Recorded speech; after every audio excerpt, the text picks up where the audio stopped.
Hi, everybody. I'm Tyler Coburn. I'm an artist from New York. And today I wanted to talk about two projects, one of which has to do with stones and the other with servers. So the first project is called Waste Management, which is the work that's on view in this exhibition. And as I speak, I'll pass around copies of the takeaway component of the exhibition. Some of you might have copies, but you're welcome to take these if you don't already have one. And I'm going to begin this talk by reading part of the story that's included in the takeaway.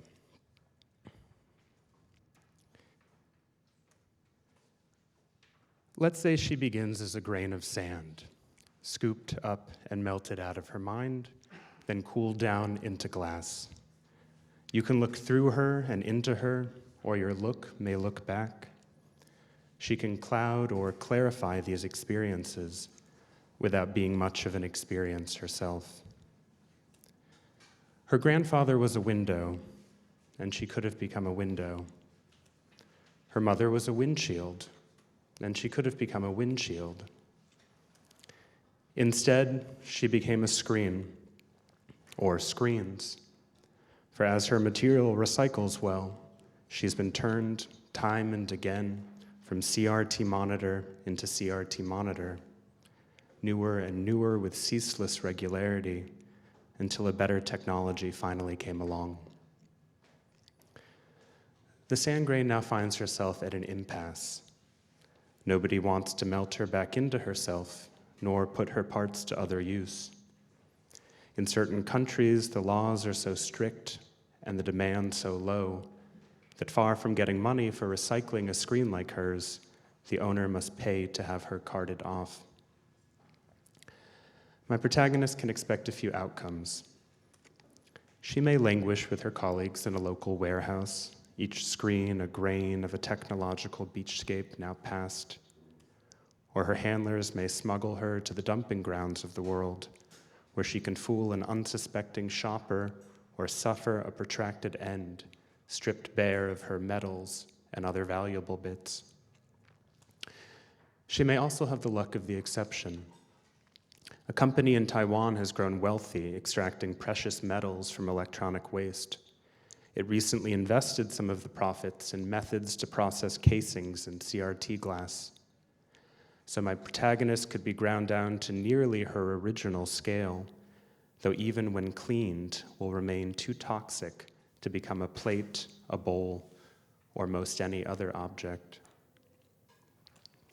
When no useful options exist, the scraps of outmoded devices can be poured into the molds of art. At the Taiwanese company, abandoned futures take on numerous forms, from bulls and pumpkin patches to flautists and inkstones. The creatures of Chinese mythology even lend credence by proxy. The Jade Emperor once punished Pisu by sealing its anus. Thereafter, its diet was restricted to monies. A hoarder like none other, this creature is the most popular sculpture on offer. In a fitting conclusion, this company could mold the sand grain into a scholar's stone. Such rocks are prized for having an inherent awkwardness, an inconclusive glimmer of figuration. They are nature's artworks, its self-portraits in miniature. Human hands have long helped improve these perfections, imperceptibly assisting the stone's merits. In my protagonist's stone, they continue to help by saving nature from the burdens of facture. The sand grain here reaches its most artificial state, all human hand feigning natural innovation. The stone, I'm told, resembles a figure practicing Tai Chi, and so it will move slower than ever before. My protagonist will come to feel like she's lost her anus. A new price has been put on her, and for the first time in her life, it actually stands to appreciate. It's true that she's merely an offset for environmental guilt, but her owner has saved her from lesser fates, and she must respect him for that. Occasionally, he'll glance beyond his new screen and pause to consider her. She'll receive his look, play to his interests, arouse pleasure, reflection, perhaps disgust. Briefly, she'll become a subject once more, and before the eyes of my readers, so will I. So, obviously this is a story about electronic waste, and it is a true story. So let me give you some context.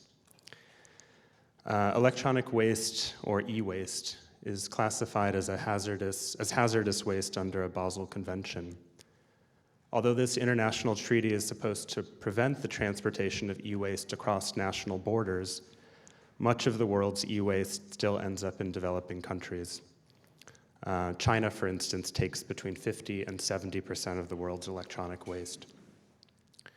So whether it's shipped illegally or transported as supposedly functional technology, exporting e-waste often provides a quicker and cheaper fix than developing facilities to process and recycle its component parts. The primary value in e-waste comes from extracting its metals, though as you can see from this image, the yield is low and the labor considerable.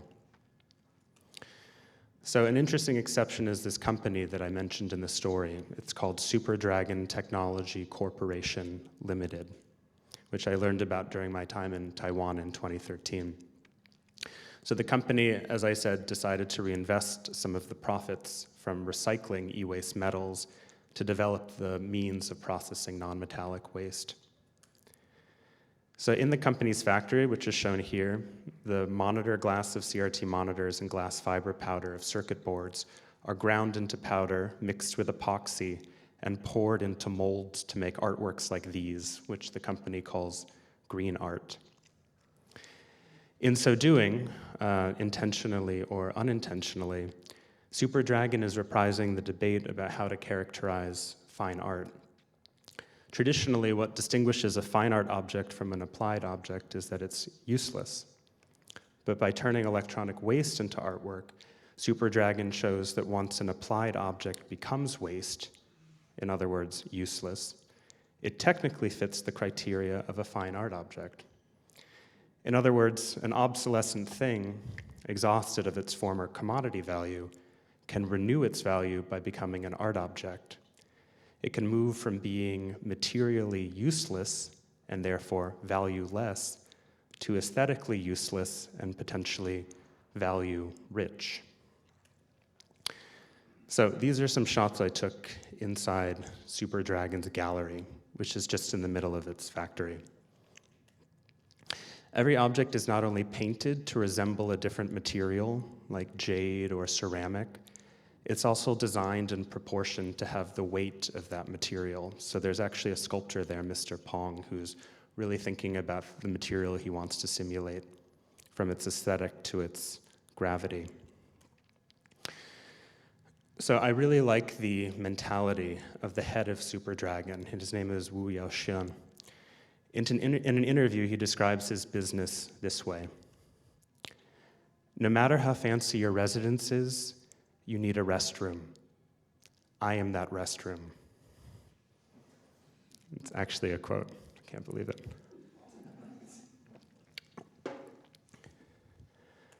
The subtitle of this talk, incidentally, could be called Custodians of the Internet. You'll see why later. I make a lot of work about where our waste goes. So in the end, I was looking at all of these objects with an intent to purchase and reframe one.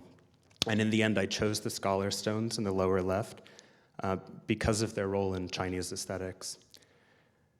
So to elaborate what I wrote in my story, there's the idea in Chinese aesthetics that nature makes everything in the world, and certain of these things are artworks. So nature at times reveals its hand as an artist, and the Chinese scholar aesthetician has the learned capacity to identify the artworks as such, which is the stone artwork and which is the stone. So to me, this is even more complicated than the logic of the ready-made. Chinese scholars aren't designating objects to enter into the field of art. They're designating pre-existing natural artworks to become a part of human aesthetics. So to summarize, I purchased these green artworks to open a conversation that extends beyond the realm of electronic waste, for the artistic value comes from resembling stones that derive their artistic value from being natural. These objects are artificial facsimiles of found natural artworks.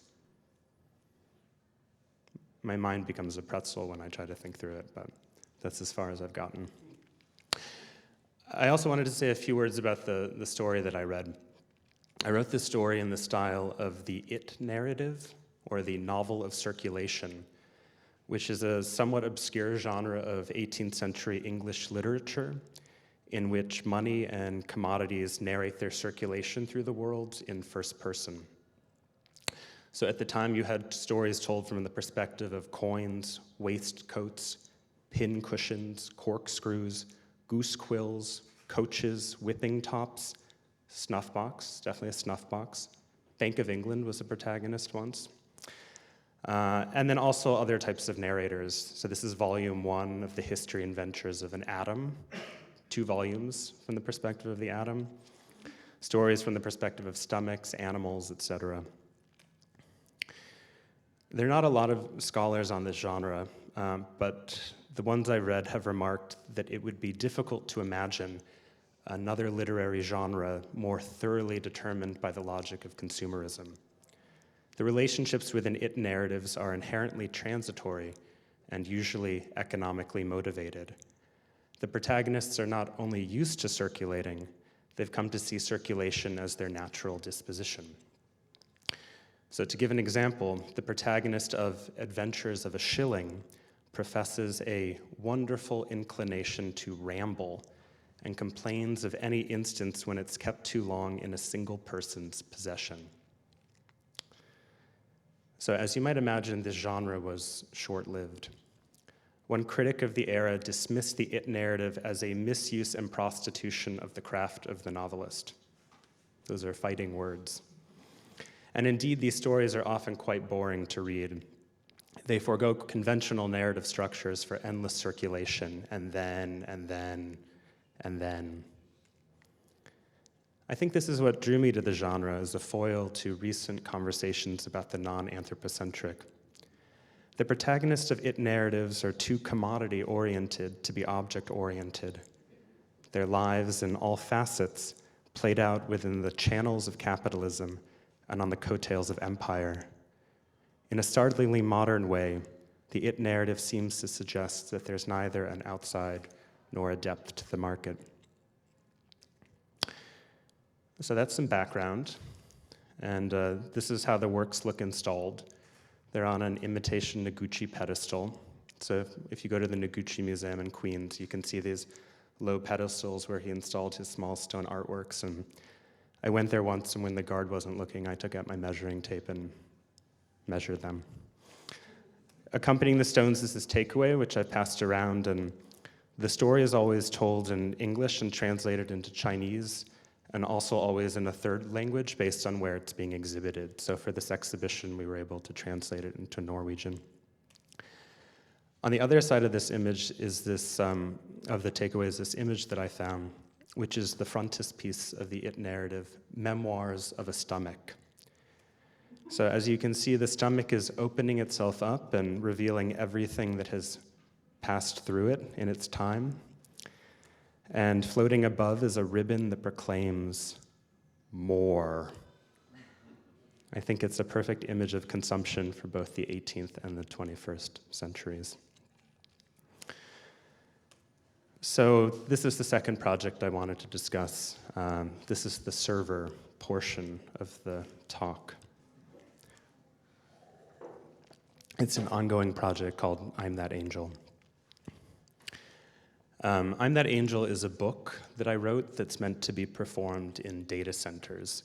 I brought my reading copy, and I'll pass it around so you can have a look. It's got some pencil scribblings in it that are not actually a part of the book, just some cues for myself. So the book is written from the perspective of a content farmer, and I wanted to start by telling you a little bit about what the content farming industry is. A content farm is an online news organization that attempts to generate articles based on trending topics. This is the logo of Associated Content, which came into being in 2005 and later became Yahoo Voices, which was discontinued in 2014. In its heyday, Associated Content used robots to scan websites like Google Trends and generate relevant article prompts, which could be claimed and written by its content farmers, sometimes with as short a turnaround as 30 minutes. At its peak, Associated Content published 10,000 pieces of content a week. Now, it's true that there's a human on either end of a content-farmed article, but that should not make us mistake the basic economic purpose of the form. These articles are being written to game search engine algorithms. They deploy trending language to ensure higher search rankings. The article thus gets more clicks, the advertiser more eyeballs, to use industry parlance. Every eyeball another few cents, and so on and so forth.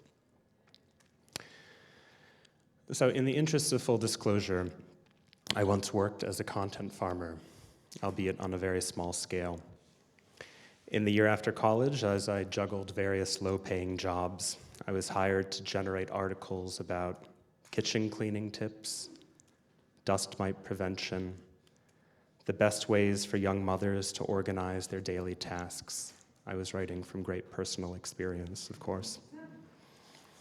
Within that angel, I wanted to think about the content farmer, this member of the creative class in pursuit of the liberation and creative entrepreneurship promised by post-Fordist rhetoric, this person who finds their work on the side to be a wholly industrialized form of online production, who sustains millennial myths despite all evidence to the contrary. Now, many of us experience these labor conditions in our professional and online lives. The content farmer is thus not an exceptional case, but an exemplary one for considering different theories of the informational age. How in what Jody Dean calls communicative capitalism, we have a political economic formation where there's talk without response, where messages are made to be circulated, not to generate dialogue, where content replaces discourse. How human communication, according to Paolo Verno, has gone beyond being a mere commodity to becoming the quintessence of the mode of productivity. How, to Michael Hart, the elevation of human communication to the mode of productivity is such that other aspects of human relations, their affective dimension, can assume dominant positions within the contemporary informational economy. As an instrument, affect has been put in the service of naturalizing emerging forms of labor and sociality, of giving the figures but hiding the ground. The content farm is one place where we can see this in action. Articles are ostensibly pitched to popular interest, empowering their aspiring writers and edifying online readers with celebrity top 10 lists and how-to guides. The thin, necessary veneer we maintain is that we are humans and are welcomed into cyberspace in our full capacity as humans. It's true that this may all be a game of economics played by robots and search engines and advertisers, but if we have a role, let it be more than an eyeball. Let our online participation deliver us into a future that's more than monetizable. We know that we're eyeballs, but still. In one of his cattiest moments, the American novelist Truman Capote characterized the work of Jack Kerouac by remarking, "That's not writing, that's typing." We can only imagine what Capote would think of writing on the internet. The content farmer also interests me for the questions it raises on this front, for what we do when we recognize that we're writing less for humans than algorithmic capture, that our words will mean more to the Google robot than to anyone else. To the American conceptual poet Kenneth Goldsmith, we're quickly adapting to the currents of the online world, growing less and less like the readers of language than the parsers of text. In attempting to keep up with the informational demand, we sort through language much like a robot reader. In the not too distant future, Goldsmith's account goes, we give up this struggle. We're already writing more for machines than humans, and our machines are also doing quite a bit of their own farming and writing. So why not just let them do all the work? This is a question the Canadian poet Christian Bach directs to the field of poetry. In his somewhat tongue-in-cheek formulation, Bach asks, why hire a poet to write a poem when the poem can in fact write itself? These poems of the future to Goldsmith might be best not to read at all. They might be better to think about. So here we have a familiar endgame. Whether we're dealing with poetic, artistic, or other labor, the idea is that technology can decrease our working lives and increase the time for personal reflection. This endgame makes a gamble on the future that will benefit from ceding more control to machines. Yet somewhere in this argument, I detect a creeping fatalism, a concern that we might not have much choice in the matter. I wrote I'm That Angel in response to this endgame, and from a belief in the critical necessity to not merely make do with our given online roles, nor abandon them wholesale, but put them in the service of imagining new forms of subjectivity and sociality. Content farming establishes two parameters, a necessary quota of trending language and an article of sufficient length and quality. So I wondered, with limited editorial oversight, to what other use could a content-farmed article be put? Could one claim the linguistic space around the quotas, the spans between buzzwords? Could a memoir be written by a farmer smuggling the self into industrialized writing? These are some of the questions that informed how I wrote the book. So to give an example, I'm going to play a very short clip of an actor named Justin Sayer, and he's reading the book at the Google building in New York. This is from 2013. Okay, it's a year later. I've got bad news. You guessed it. I still don't know if I'm in the cloud. Really, I mean, everything in its right place is my life. And if there were differences like the extinction of one cat or 5 following 4, we didn't need an ad campaign to tell us that. Or if now I can stretch the story of myself across more gigabytes because my programs have colonized the frontiers they invented to beget the need for still more. If I'm slightly older and a little lonelier on account of my 1,000 new friends, well, the differences no longer seem different. They're warm, customary, and natural, a patchwork cloak of my everyday, which can be thrown aside at any moment. Underneath, there's not cage, nor cento, nor coal, just a free bird who pledged of his own accord to remain as is. That bird is me.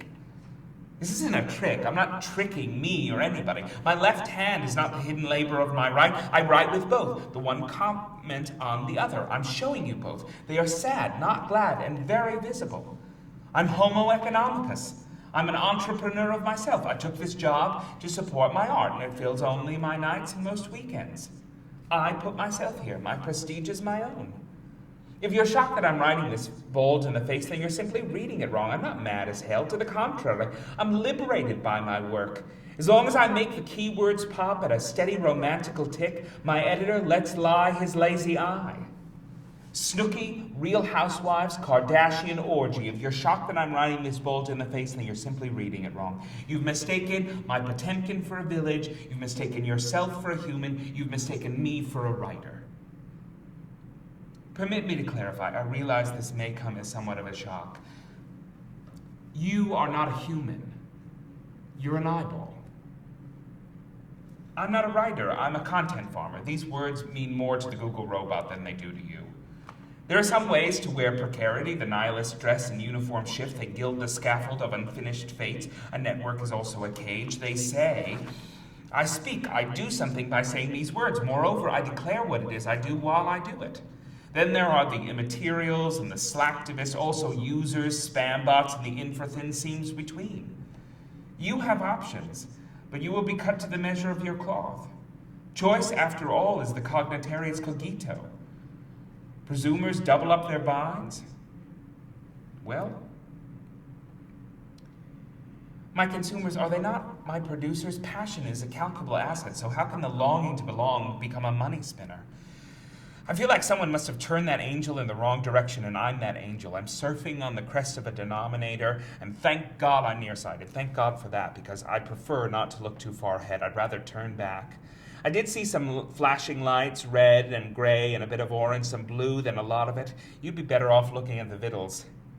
Angels have ears, genitals uncertain. So I heard an echo about identity waves that came and broke. They won or lost is what I took from it. And culture wars no one wants to talk about or is afraid of bringing up, like I can be afraid of bringing up politics at a dinner party in case the candles get dislodged. The vibe seems to be they're over.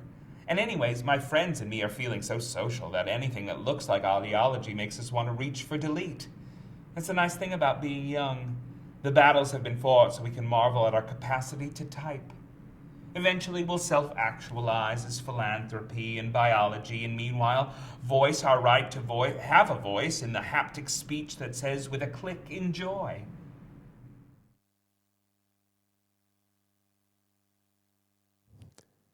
Hello. This would be a good time to talk about the physical internet, the other part of the project. Because the reading took place in what at that time was a brand new data center in the Google building. So what you were seeing the floor that's now filled with server racks. And at that point, it just had a single server rack that was both running the data of the company and was also used to sort of advertise what other potential companies or clients' servers might look like. Before getting into the physical internet, I just wanted to share a joke with you. In his 2005 address to the graduating class of Kenyon College, David Foster Wallace tells the following story. There are these two young fish swimming along, and they happen to meet an older fish swimming the other way, who nods at them and says, "Morning, boys, how's the water?" And the two young fish swim on for a bit, and then eventually one of them looks over at the other and says, "What the hell is water?" It's good, right? At the time I began writing the book, the cloud was entering common parlance. And I frequently had the experience of hearing people use the term and then hearing some of them say, well, I don't know what the cloud means, but I know that we're supposed to say it. So I've lived through many generations of digital technology, but this transition stood out. Perhaps for how a diffuse natural form could become a diffuse, naturalized metaphor, for how a symbol could come to operate without needing to clarify what it actually stood for. Some of you may have once suffered a similar anxiety, though most of us now know that the cloud denotes the thin devices and remote data storage powered by the massive infrastructure of the physical internet. So in a way, it's not a very accurate metaphor, as our cloud is tethered to the earth like a balloon. But it's understandable why the internet was made into a heavenly body and not a flimsy piece of man-made rubber. So I'm That Angel, as I mentioned, is a book made to be read aloud in data centers. I designed it this way because I felt compelled to demystify our floating metaphor, to pin it down and open it up, to bring people inside the server halls where we already exist, to stage a re-encounter between oneself and one's physical data, to chant like a mantra, "This is water, this is water."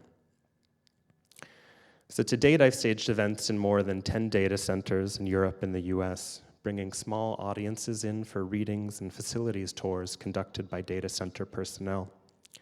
The events change with every venue, with the given company, and with what guests bring to the conversation. So for the remaining minutes of this talk, I'll share a few notable sites that I've done events in. This is the Pionen White Mountains facility in Stockholm, located in a former civil defense center. The name of the center is somewhat of an exaggeration, as Pionen is not in the mountains, but beneath an elevated park on a residential street in Södermalm, so not secretive or remote in the slightest, just photographed as such. The site is famous for two things. First, when it was turned into a data center in 2008, the company decided to style it in the guise of a James Bond villain's lair.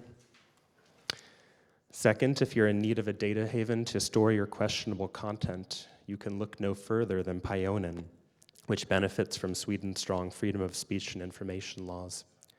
Past clients of this data center include the North American Man-Boy Love Association. I'll leave you to imagine what that is. And PRQ, which is a company that hosted the Pirate Bay and WikiLeaks. As the story goes, WikiLeaks was kicked off of Amazon's data servers in 2010 and began storing its content at Pionen. The famous 2010 WikiLeaks releases came from 2 servers, including this one, which the company chairman proceeded to auction off for the benefit of Reporters Without Borders, but not before taking some very brooding photographs with them. There are about 12 of these on their site that you can download at very high resolution. In Glasgow, I read in a small data center that was run like an episode of The Office. One of the staffers admitted that the data center industry was fairly humdrum, so when she and her coworkers get bored, they pull pranks or make cakes that look like data centers. This is an example. So they've cut out one of the server stacks. So an amusing thing happened with my event here. One of the staff pitched an article about the reading to Data Center Solutions magazine, which, for those of you who don't know, is like the art forum of the data center industry. It was apparently a very big deal. The first night I arrived to do a reading, we had a photo shoot. First, they put me and the CEO on a pallet covered with the old servers, basically. These are what servers used to look like. And then we posed for this shoot. So this may be the single best piece of evidence I have that I once stood in a data center, because with the exception of that video that I showed you, the readings are never documented. So, I mean, I don't know what to say about this image. We look like cardboard cutouts, photoshopped onto a stock background. I mean, everything about this image just seems suspect. My visit to Google Zurich was less for its data center, which just stores the information of the campus. Most of Google's big data centers, also called server farms, are in places like Finland, the American Northwest. But I did really want to visit Google Zurich because I wanted to visit what's known as one of the most extravagant creative offices. So Google Zurich is the engineering headquarters of the company outside of the US, and its engineers have worked on Maps, Search, Gmail, Calendar, YouTube, and so on. But Google Zurich is better known as the place where work is recast as relaxation, bounty, play, where engineers can choose their optimal work climate and elevation, can schedule a meeting in a parachute basket or a mountain gondola, given that they are in Switzerland. I performed over 2 nights at Google, and on both tours, a very enthusiastic engineer took us to every single themed room, into every nook and cranny the campus had to offer. The aquarium filled with lounge chairs and bathtubs for relaxation. The person who chooses the bathtub, I'm just saying it says a lot about a person to choose the bathtub over the lounge chair. The supermarket, wallpapered with an image of products that you could scan to order. The beauty of this service, the engineer remarked, is that one never has to leave the office to run errands or get dinner. One can just keep working as long as one needs to. So at this point on the tour, some of my guests accused me of hiring an actor to play a Google engineer because it just felt like a line like that was almost too ridiculous to imagine. And indeed, I have many friends who work at Google who have very complicated relationships to their company. But this tour guide was definitely not an actor and was definitely drinking the Kool-Aid.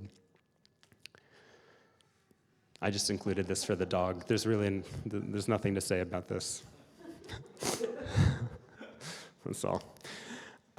Tensions finally came to a head in the 20% room, which is shown here. It's designed to look like an underground bunker. Google famously allows an employee to devote 20% of his or her working time to a Google-related passion project. Workers are empowered to pursue their engineering passions, and the products remain within the proprietary domain of the company. Let me give you a sense of how much Google has benefited from this policy. The services created during this 20% personal time include Gmail, Google News, the autocomplete function, and AdSense, which accounts for about 1/4 of the company's revenues. So at this point on the tour, some of my guests attempted to call out the potentially exploitative nature of this policy.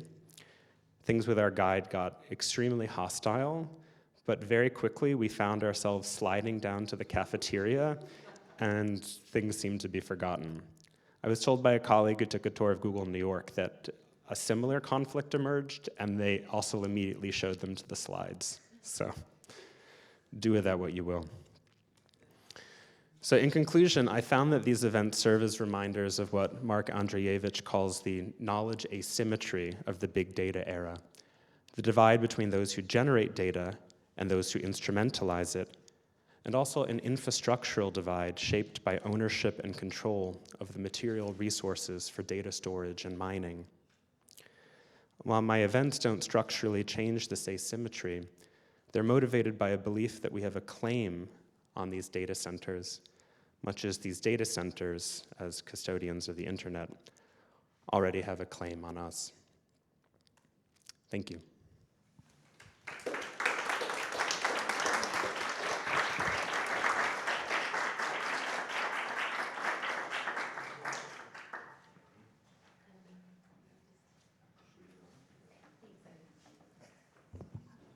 Thank you so much.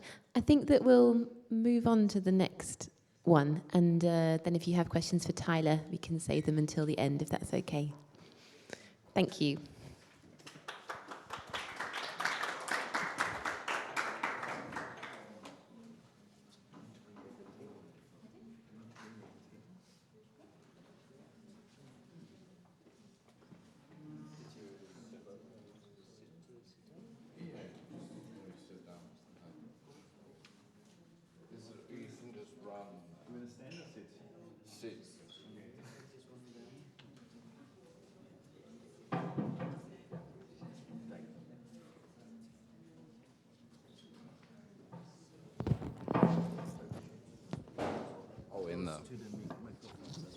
Sure.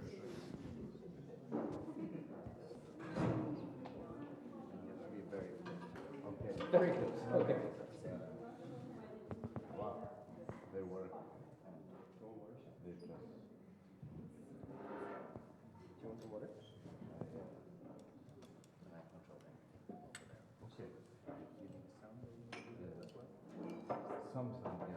Yeah, there's a bit of sound, but not too much.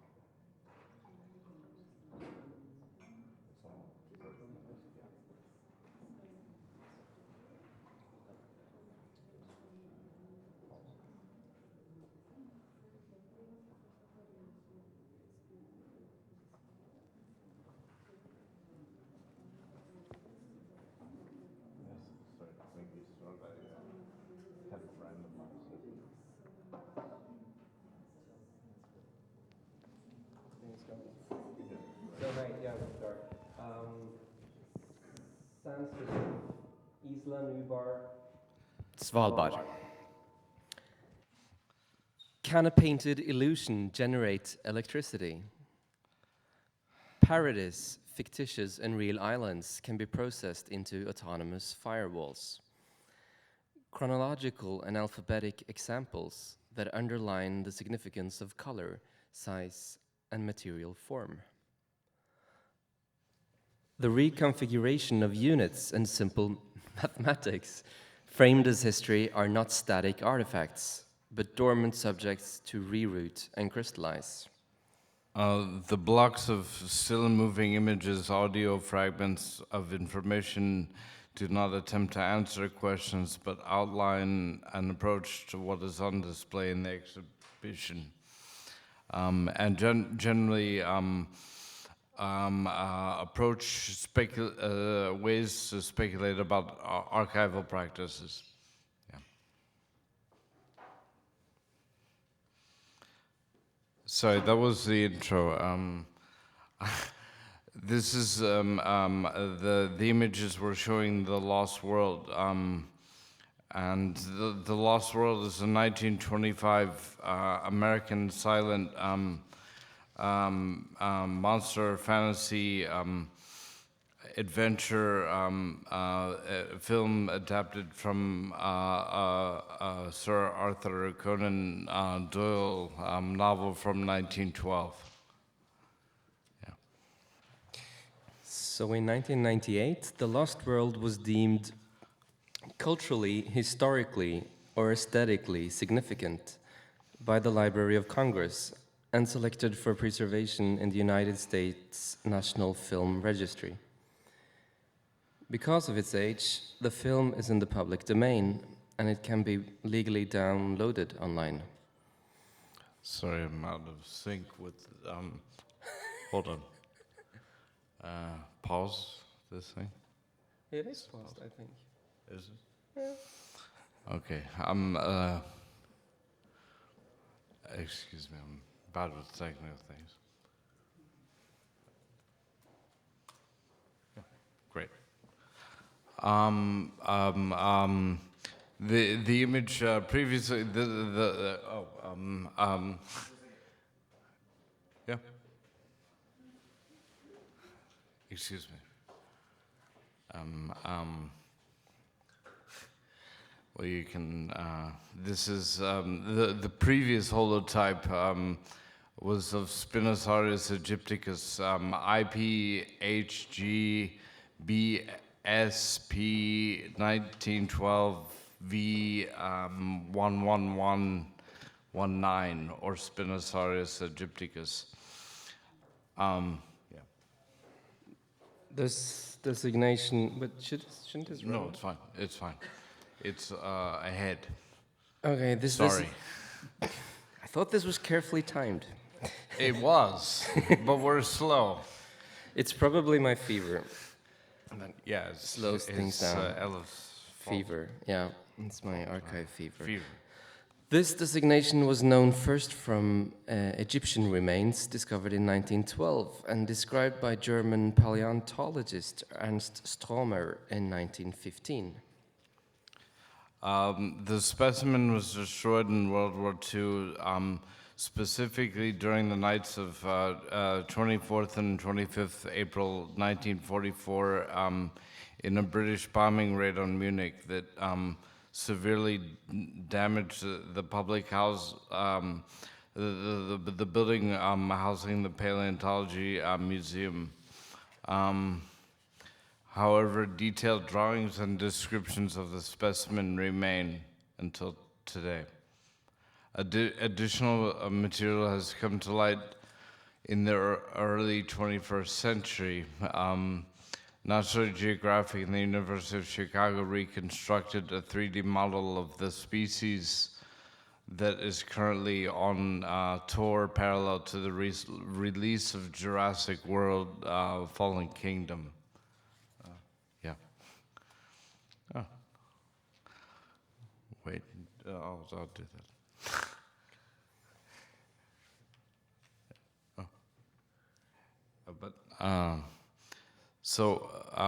Wild E. Coyote and the Roadrunner is a cartoon started in 1949, in which the coyote repeatedly attempts to catch and subsequently eat the Roadrunner, a fast-running ground bird, but is never successful. So Wile E. Coyote often obtains various complex and ludicrous devices from a mail-order company, the fictitious Acme Corporation, which he hopes will help him catch the Roadrunner. The devices invariably fail in improbable and spectacular fashion. Whether this is the result of operator error or faulty merchandise is debatable. Instead of his animal instincts, the coyote uses absurdly complex contraptions to pursue his prey, which comically backfire with the coyote. Chuck Jones claimed that he and the artist behind the Roadrunner and Wile E. cartoons adhere to some simple but strict rules. These are taxonomic names, and so previously I was going ahead of the images, but now I'm behind. But you can see the scientific names for both the Roadrunner and in this case, there's the Roadrunner, and it's not from the cartoon, but it's a real Roadrunner. And this is a scientific name. They put these at the beginning, just in each cartoon. And this is the Roadrunner in action. Another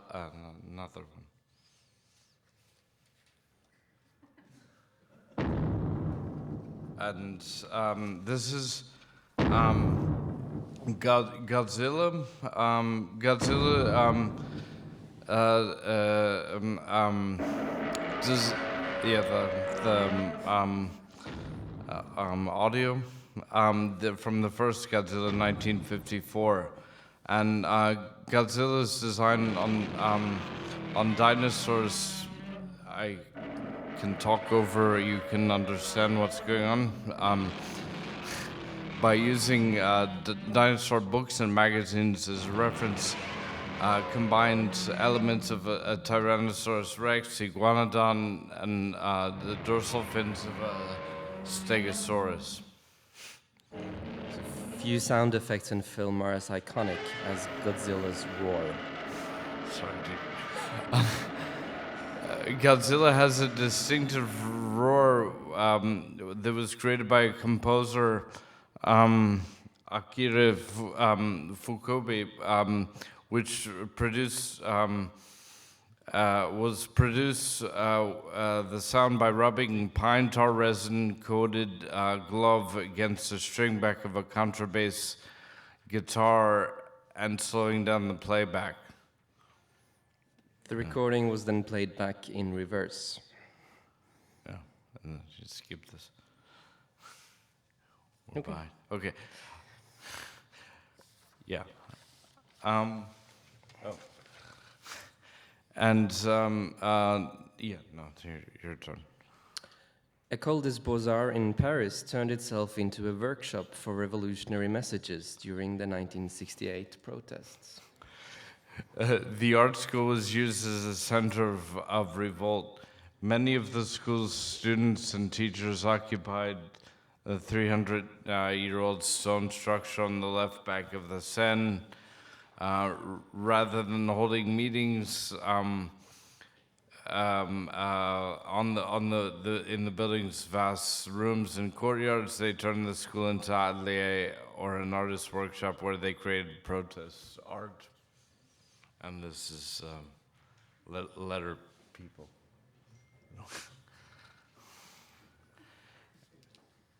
And yeah, this is Son Serif.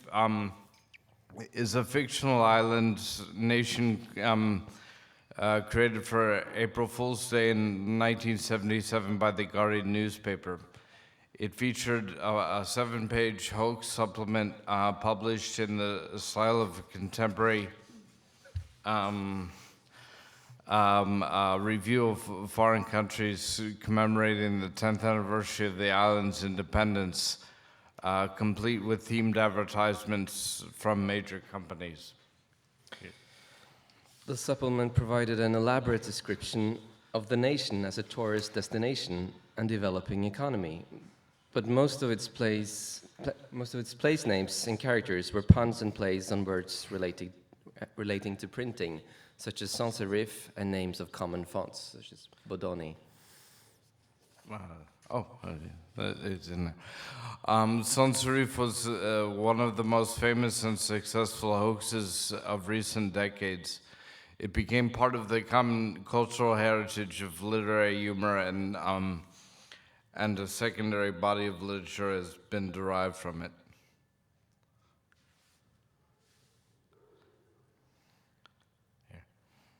So, Adventure is a video game for the Atari 2600 video game console released in late 1979 or 1980.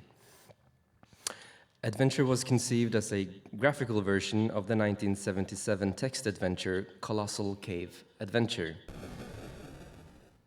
It took developer Warren Robinett approximately 1 year to design and code the game, during which time he had to overcome a variety of technical limitations in the Atari 2600 console hardware, as well as difficulties with management within Atari. In this game, he introduced the first widely known, what became known as an Easter egg, a secret room containing text crediting himself for the game's creation. And yeah, it's yeah.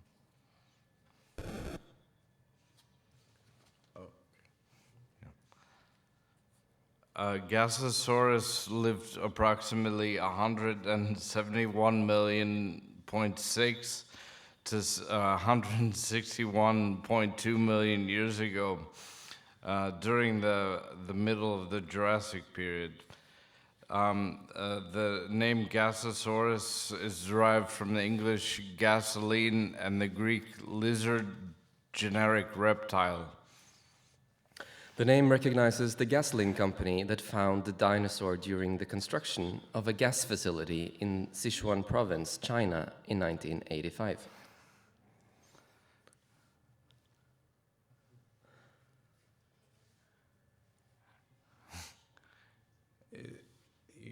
You can't read this, but it's quite an interesting description of what a Gasosaurus taxonomy. Yeah, that's. And this is improvised from here on out. Like this is Ferris Bueller's Day Off. It's called Skulk med stil in Norwegian, which is important. It's a very nice Norwegian which rendering. I just learned today, and this is an interesting detail and translation. And I obviously desaturate the image and or the clip, and I've been looking at it for now like 3 years. And I'll quote John Hughes, the Art Institute of Chicago was a place of refuge for me. I went there quite a bit. I knew all the paintings. This was a chance for me to go back in the building and show the paintings that were my favorite. I'm going too fast, sorry. A sequence from the desaturated film shows the scientific accuracy of Impressionism. An X-ray film provides, it's going ahead of the image itself, but I'm not very good at syncing these things, but an X-ray filter provides an additional perspective, which one can see, I think. Or this is just simply desaturating the image from black and white. How with Impressionism, which I know from high school is like art history, was scientifically constructed, and it's quite accurate. And just a simple, this is what I described, a simple X-ray filter, to invert the image. But I don't have to actually talk, you can just look.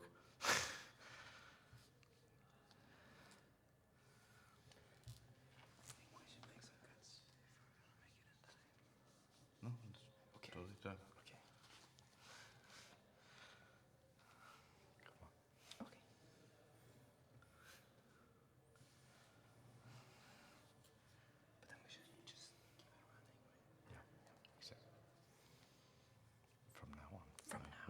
We've got 3 minutes. Okay, cool. I am counting. Okay, very good.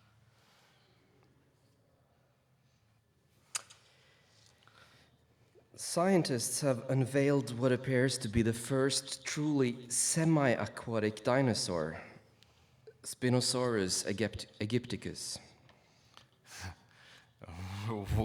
Dramatic voice.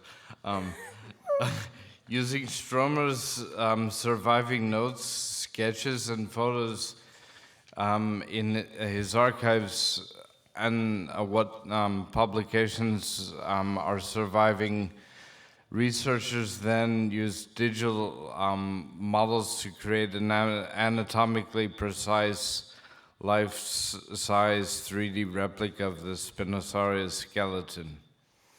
After it was mounted, the researchers measured Spinosaurus from head to tail, confirming their calculation that the new skeleton was longer than the largest documented Tyrannosaurus by more than 9 feet. The head of the University of Chicago's fossil lab says, "What surprised us even more than the dinosaur's size were its unusual proportions.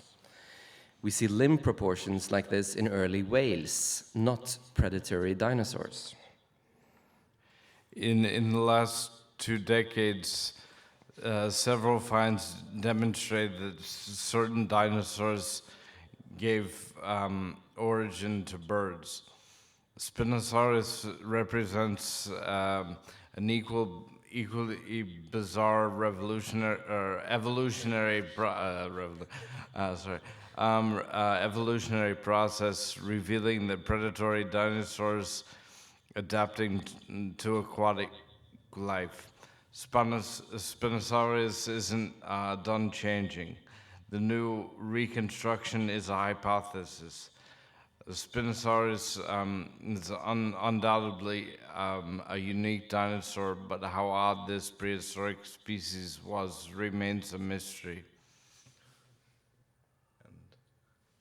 But you can watch it's from a BBC animation from 2011, reconstructing this interesting species, which is incidentally back in Chicago.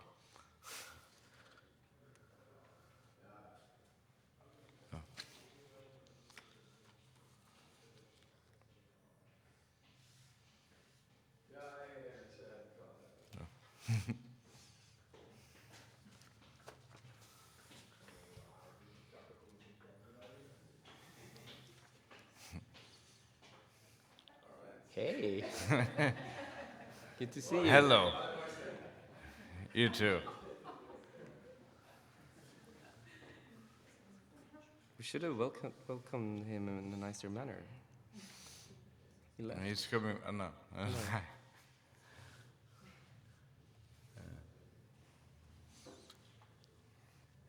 So it's an interlude to enjoy the visual stimulation of the Spinosaurus and make your own conclusions about this creature.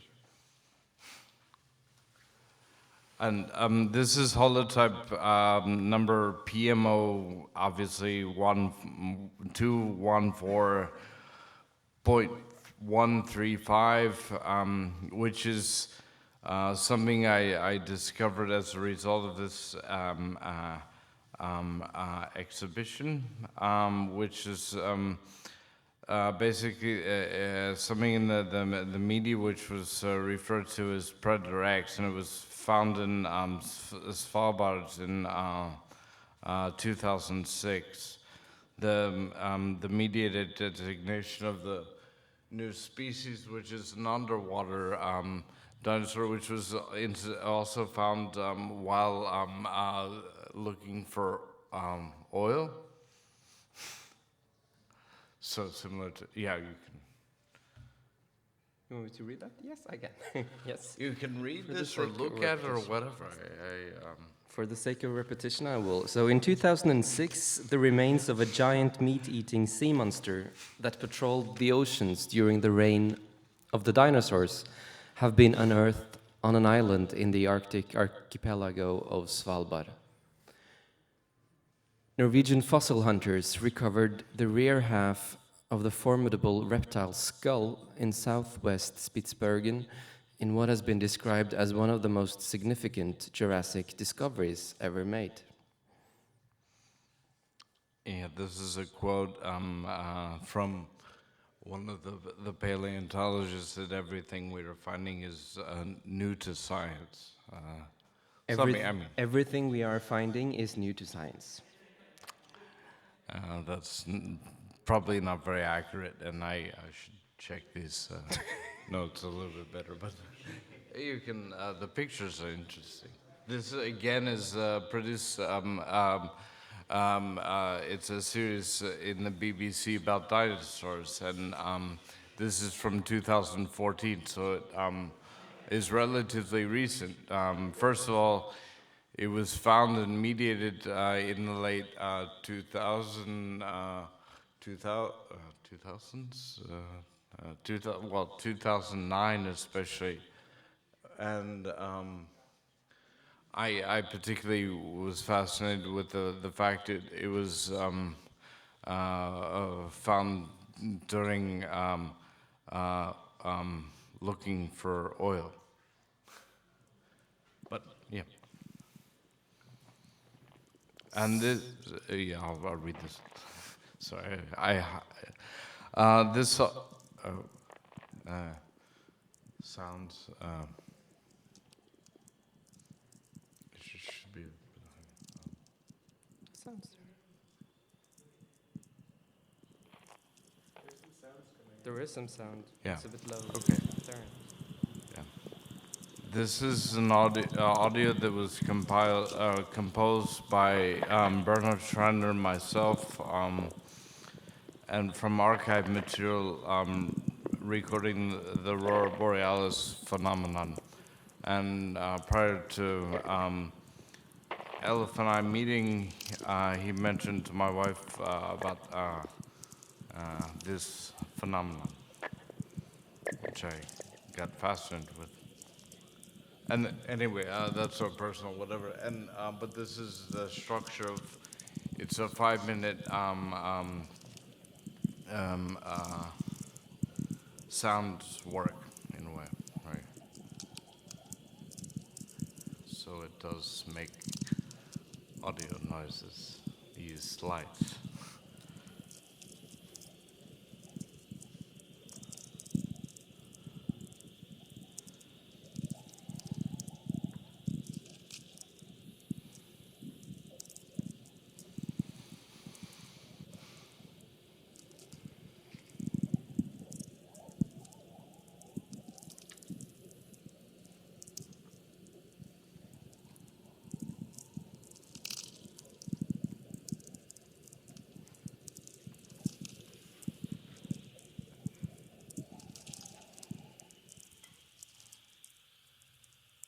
It was for a long time considered a myth that the Aurora Borealis made a sound. And you had people around Norway in the 19th century collecting descriptions of people who would testify that they had heard the sound of Aurora Borealis. And it wasn't until last year, or 2 years ago, I think, that some Finnish scientists were able to prove the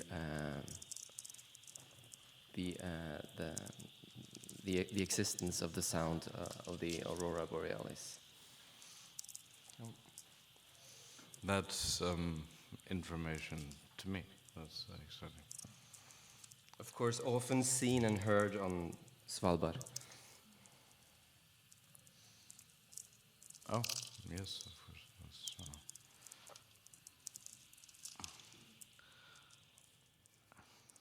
and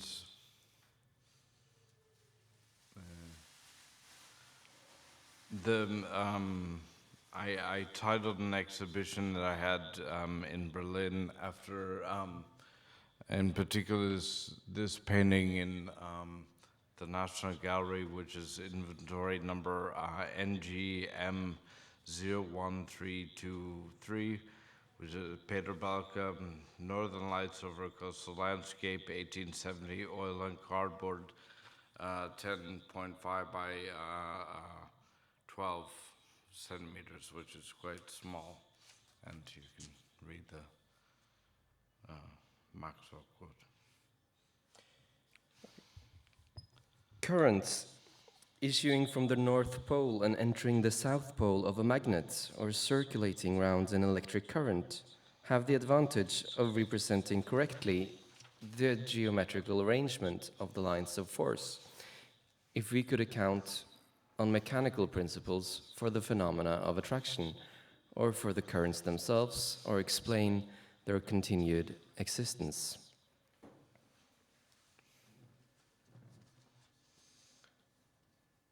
Yeah, this is just technical details on Google Arts and Culture, which I've gotten very much into. So this is inventory number NGM01738. Johan Christian Dahl, J.C. Dahl, Cloud Study over a Flat Landscape, 1837, oil on cardboard, 16.5 by 21 centimeters. And this is a work of mine, which is something of a reference to. It's digital reproductions, but they're golden ratio, which is a perfect cloud, which is of course bullshit. But at the same time, the materiality and aesthetically, I think they look good and monitor. Not really, but they're quite subtle. And yeah. But that's to show the understructure, basically. And this is a Spinosaurus, is Egypticus. He's in a press image from National Geographic. And this is also him, right?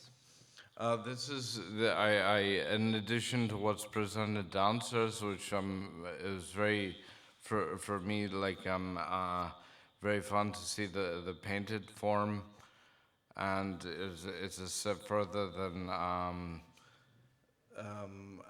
this to see it in black and white and to go through the stencil and to transform from RGB and CMYK into RAL colors, which are it's a quite involved procedure, but to actually see it materialize is a quite fun process and a step forward. And this is a simple QR code, which is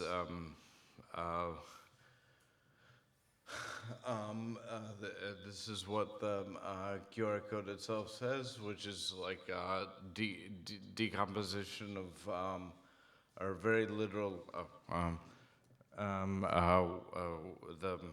the different first off corporate and then state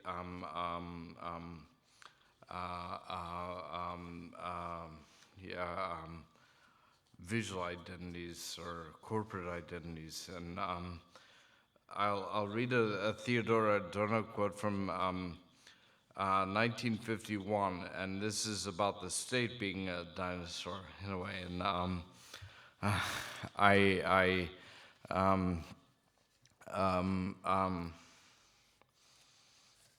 it's called an excerpt called about the mammoth.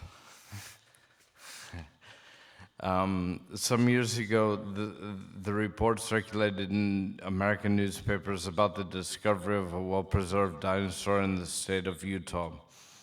It was emphasized that the specimen in question had outlived its species and was 1 million years younger than hitherto known. Such reports, like the repulsively humorous craze for the Loch Ness Monster or the King Kong film, are collective projections of the monstrous total state. And another point of reference, which is a terrific book called The Last Dinosaur, The Life and Times of a Cultural Icon, published in 1997, that W.J.T. Mitchell wrote, describes the myth and reality of the terrible lizards, from political leviathans to corporate icons, from paleontology to Barnum and Bailey and so forth, man. Yeah. And, you can move it. Aspect ratio? Yeah.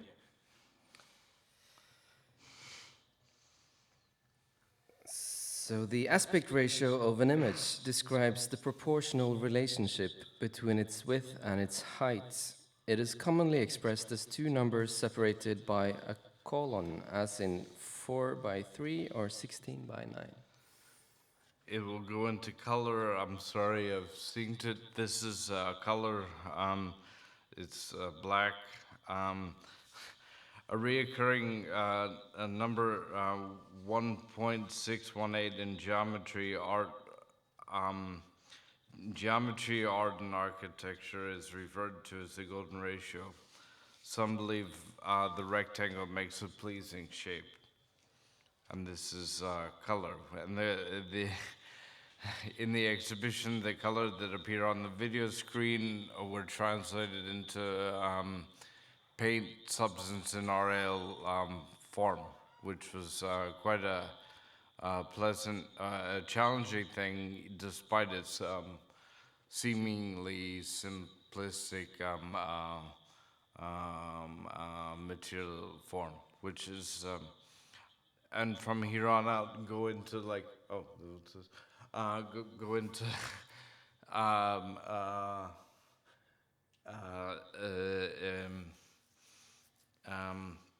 different uses of open source online platforms to make GIFs, to work with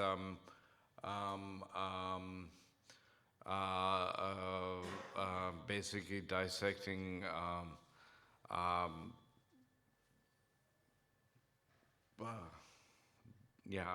different forms. This is it's something that we both use called font squirrel, which is like you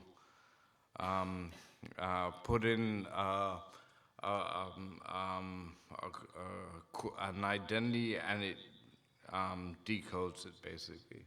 And I've avidly been using this and Ellef too. And this is I'll just put this way, but this is kind of iconic. This is from two or three things that I know about her from Jean-Luc Godard, which why is it disintegrating? But it's like I inserted one, and so it's 2 or 1, 1, 2, 3, or 3, 2, 1. So it's relatively deep. It's very deep. I promise. It's the one is was a big deal. Don't make fun of my creativity, please. No, I wouldn't. Maybe this is a good time to enter into a kind of it's dial. exactly. Yeah? Sure. Yeah. Sure, we can just keep it going, and I like because it was chronologically ordered, but not in playing with what, as I was putting the materials together, which is to make it coherent to an audience. I use chronology, and then it went into alphabetic order, and these are references to Ankwara, which use only painted in red, black, and blue, and these are handmade points of reference, but like of course, and this is I really like the process that of doing something hand-on, and this is obviously, and this is another red, white, and blue flag. This is from the Norwegian oil, which is offshore of Bergen, the pipelines, which again is a reference to what is presented in the exhibition, which is bumper stickers, which plays with the mythology that oil comes from dinosaurs, which it doesn't. And this is a bumper sticker. I mean, just altering the format.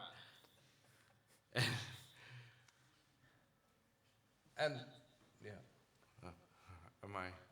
Maybe this is a good time to ask you about the very conspicuous grayness of the imagery that you are presenting here. Well, gray scale I see as a color, or and this is from the Sony scandal, but I'll go into that in a different context.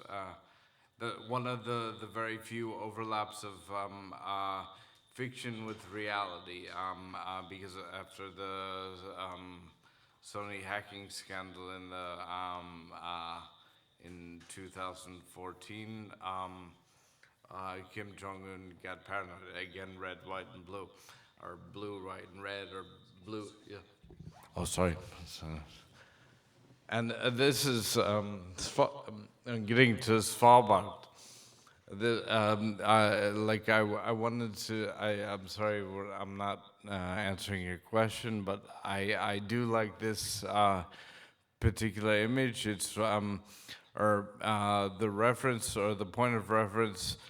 I'm reminded of it's from a George Orwell quote from Animal Farm, which he uses the term two legs bad, 4 legs good, and this is 24 legs, so it's a good balancing situation. And Svalbard again is. I have to read this. I just found this morning. Sorry. This is an armored polar bear. Looks cute. Yeah. It's it looks cute, and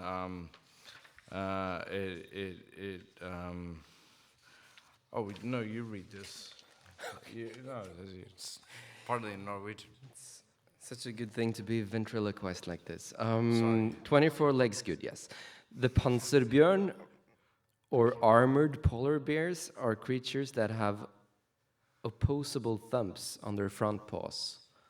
Aha. So So you learn something every day. I mean, of course, this doesn't. It can matter. It does maybe matter, and hopefully, don't take it too seriously, because it is kind of cute. And this is in Antarctica, not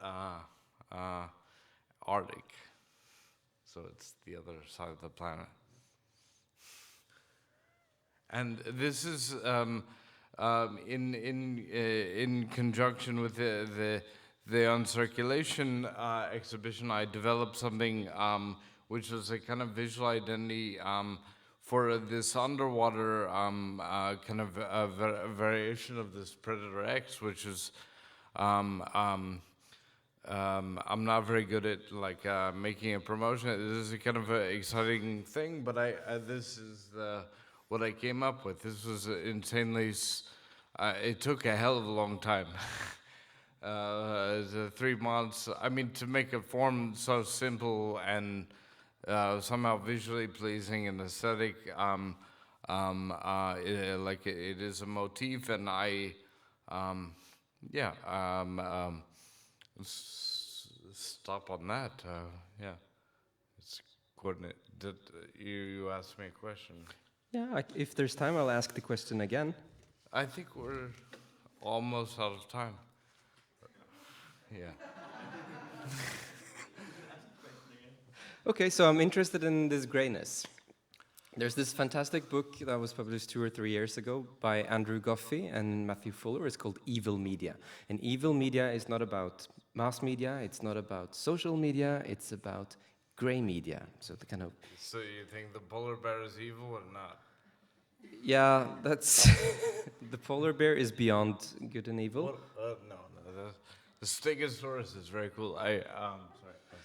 And I'll say, okay, I'll try to ask the question again. So, for instance, as Axel mentioned earlier, I'm working with a group of artists and engineers called Scandinavian Institute for Computational Vandalism, and one of the things we do is to work experimentally with digital archives and computer vision machine learning, and basically playing around with that. And one of the transformations that you typically use when you employ a computer vision algorithm, which is kind of a layer cake or a stack of various techniques, is to turn the image into grayscale.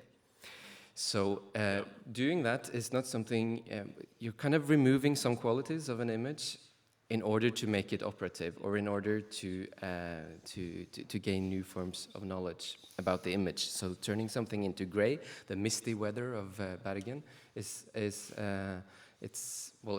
on the one hand, it's like the association of grayness is that it's dull, it's boring, it's something that's there, but you're not really looking at it. But it can also be a way to focus. So I wanted to ask you about this new kind of grayness, which I think is very conspicuous, not just in the video. It is, no, I mean these video clips, for example, it was a very big deal to desaturate turn the images black and white and remove the audio. Because of course there's a dramatic, when it's, for example, a dinosaur underwater, like on BBC, it's narrated by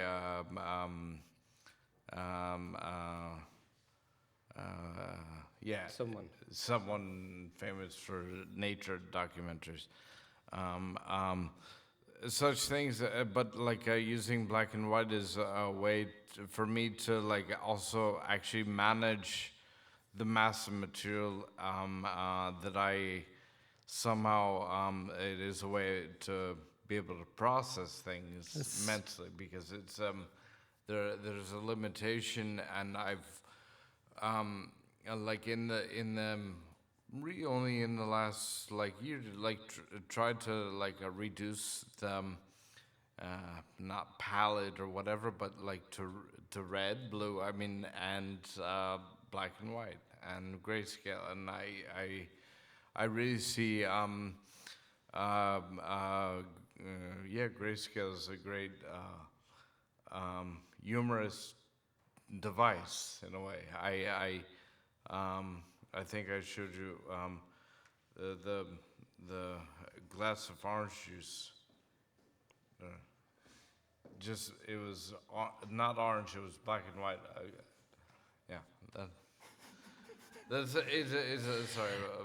A glass of orange juice in grayscale. Yes, you get it. And my favorite joke I'll stop with is like a sandwich walks into a bar and the barkeeper says, "Sorry, we don't serve food." So it's I like that. Okay, I'll shut it. Thanks.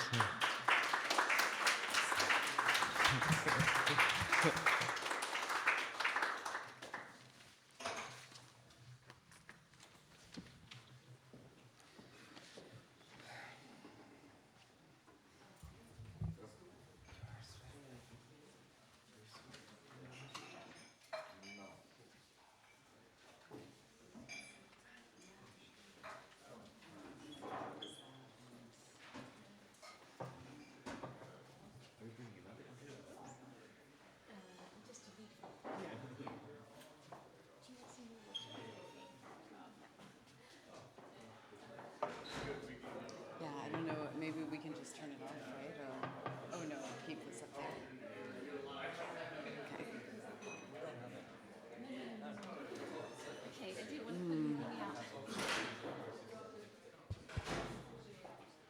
Yeah. Hello?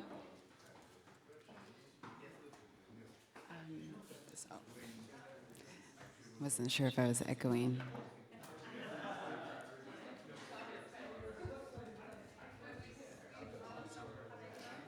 Yeah? Oh, I don't actually. I'm just reading, yeah.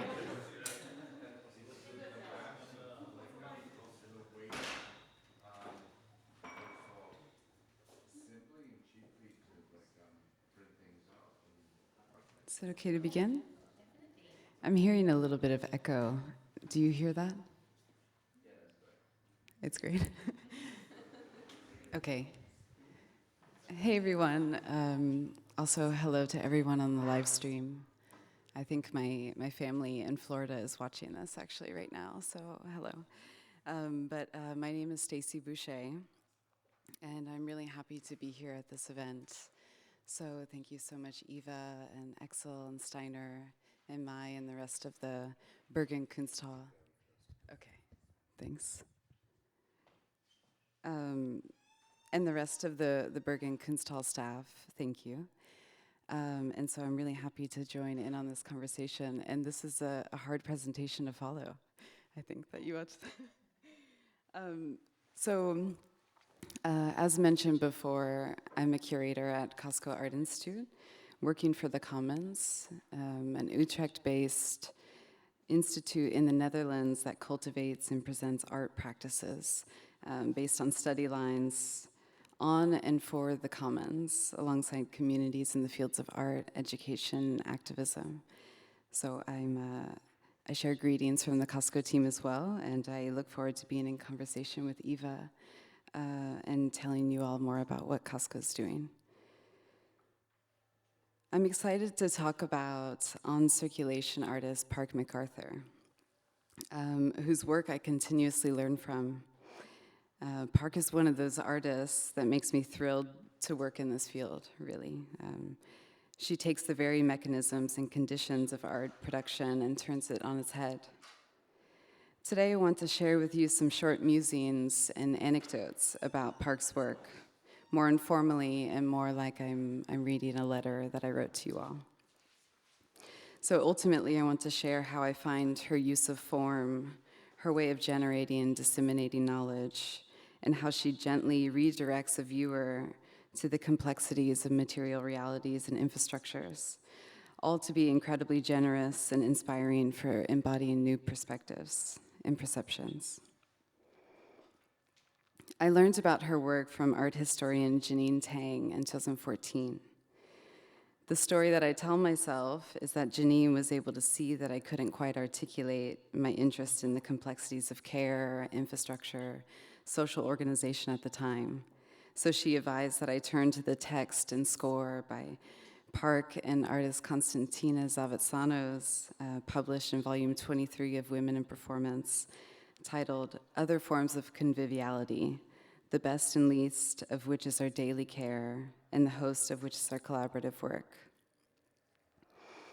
Then I found Park's installation of old pajama bottoms and loading dock bumpers at Lars Friedrich in Berlin. Passive vibration isolation. Black and white plaid commode, breakfast commode, pink love commode, Calvin Klein commode. All the titles of the different worn out pajama bottoms hung on department store advertisement stands and exhibited next to the rubber bumpers. You know, the kind that prevent a vehicle from any damage when it hits something like a wall or a dock. Both the pajamas and rubber bumpers offer maximum impact absorption and cushioning. She calls these pajama pants commodes after commodus, Latin for proper, fit, appropriate, convenient, satisfactory. A commode is also a dresser where you put your pajama pants in. In the press release, she stated that what passes over and through bodies of maximum convenience is also what is absorbed. I thought this was one of the most moving exhibitions I had seen in a long time. It made me think of human butts, like the fatness on butts, and how in the future I will fall on my butt, some sort of collision to heal from. The entire thing an event of the past and future I was feeling in the moment. With such ready-made materials such as pajamas and rubber bumpers, the connection is lucid. The body and other containers are fragile, and so are infrastructures. The conditions, resources, and measures that allow, support, push back, and protect are also fragile. Absorption is also addressed in her 2016 exhibition, Polly, at the Chisenhall Gallery in London. Sculptures of super absorbent polymer custom-made paper and acoustic foam, and neat still lifes of stretchy latex items like condoms, gloves, and cling wrap, impermeable material that holds liquids back. Park brings our attention to the often unacknowledged materials and through them elucidates the vulnerability and resilience of a body, but also of non-human materials. So speaking of resources and conditions, and the reason for my presentation here, I want to talk with you all about the work by Park that's included in the exhibition on circulation. It's titled Pits. It's a sound installation that features recordings made inside the basins of Larvikite quarries in Larvik, Norway. Larvikite is a stone only found in Norway and is used for many building structures like churches, hotels, and museums across the world. It's a work made for the 59th Carnegie International Exhibition in Pittsburgh, Pennsylvania, curated by Ingrid Schaffner, and it refers to the building material that makes up the Sarah M. Scaffi Gallery of the Carnegie Museum of Art. Architect Edwards Larrabee Barnes chose Norway's national stones for its pearlescent luster, and it makes up the walls, floors, and outdoor pavers of the structure, which was completed in 1974. It's the first extension of the museum since it was presented to the city by Andrew Carnegie around the turn of the 20th century. Carnegie is a steel magnate, meaning that his wealth comes from the steel industry. I learned from the 1971 New York Times article that Park shared with me that this extension was made possible by a gift of $12 million. It's a really nice gift. From the Scaffi Foundation and family, which is also one that's it's inherited money from industrial oil and aluminum and banking fortunes. So it's clear, especially in the US, we can always trace back to the privatization and capitalization on natural resources. The sound installation, Pits, is also, quote, a rush of air plays into the room at high volume, like a forceful, unnerving whisper. And, quote, two medium-sized speaker monitors sit on white shelves in opposite corners of the room. Mounted halfway up the wall, the monitors face their corners and emit sound in stereo, end quote. These are the audio and visual description from Park denoting their material specificity, located in both Norwegian and English versions of the exhibition guide. And I would like to add that it also sounds like being inside of a washing machine. And in that room, you're right inside the basin of a perfectly carved out chunk of stone. If the quarry is an instrument, the wind that passes through it is a bow. Recordist and composer Knut Ellef Sund recorded 6 hours of material after the end of the working day at 4 different quarries that are owned and operated by Lunds AS, Norway's leading exporter of natural stone. The sound reiterates a translation of the absence of the Larkavite, its negative space, in the presence of the building sculpted of Larkavite, the positive space, the Carnegie Museum. The sound, this information, redirects you to the material reality and history of the Larkavite, traveling back to its origin, revealing how the new gallery extension was carved from the ground in Norway and shipped across the ocean. You can see how Park works with objects' value and reveals how those objects, out of their context and in a new one, engages and challenges what it means for an object to be in situ and the conditions to make the value of that object possible. Park points both to and then away from objects and toward a generative process of knowledge production. This is why I think the aesthetic and political valence of Park's work makes art so exciting. In early 2014, 20 ramps varying in scale and materials filled Essex Street Gallery. Marking Park's second solo exhibition at the gallery, the composite of ramps, altered blue signs, and a UR link to Martha Russell's Wikipedia page in wall vinyl articulated some of Park's ideas on access, infrastructure, and policy. By developing a material language for the subject matter, Park used these objects as vehicles for communicating the limitations of liberal, anti-discrimination politics of accommodation within art institutions and society at large. By melding material language with reference to Russell, who's author of Beyond Ramps, as well as Capitalism and Disability, Park points away from these objects that typically signify minimal and justificatory means of access, and toward the immaterial labor and knowledge production that is required to move beyond the object of access, such as ramps, and also such as the work of disability justice and studies. The selected ramps that engage the majority of the gallery space floor represent a 3-year survey of Park living in New York City, Park who uses a wheelchair. The ramp is an object for mobility.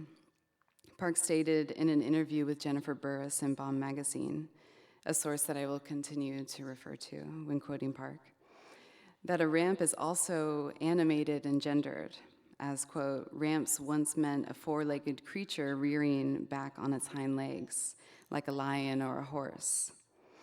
And in the 15th century England, the term ramp was also used to describe a rude, boisterous, or untrained girl or woman. The ramp also becomes an object of social policy and an object of anti-discriminatory access that in turn becomes standardized as a bare minimum of accommodation. This makes me think of social theorist Noortje Mare's writing on object politics, especially in her text, The Environmental Teapot and Other Loaded Household Objects, in Open magazine. We understand the ramp as an issue object, an object that becomes issue-fied.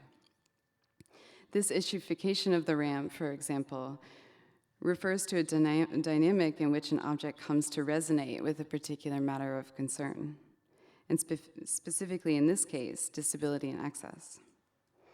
In this light, ramps are made, I'm quoting Mares here, to serve a very particular normative purpose. They are used to establish connections between everyday living and complex issues. While Mares writes that the significance of analyzing object politics and issueification is in direct attention to political contestation as something that plays itself out through objects rather than limiting this capacity to human actors. We can see how this is manifest through Park's use of ramps in situ in the exhibition. A ramp is also physical property. They rest there as objects, sticky or saturated with affect, as sites of personal social tension, as Sarah Ahmed would say. Park stated that the show, quote, doesn't represent all the places that said, no, we don't have a ramp. It doesn't show how my participation at other places means getting carried upstairs, an event that requires multiple people's work and organizing efforts. Because the ramps on their own can't do more than represent their presence in relation to Park and potentially make their everyday absence accessible to the user, Park went further to articulate this through titling each ramp, accompanied by the year that the ramp was made or purchased. So the checklist, Park says, is a way to point to the individuals who made, purchased, or advocated for the ramps, because this work, and all its very specific and different forms of labor, is largely unavailable in the exhibition itself. The ramps that were loaned from different art institutions were ones she had originally requested of them. In addition to the Essex Street checklists that points to the lending institutions, the institutions themselves also point to Essex Street Gallery.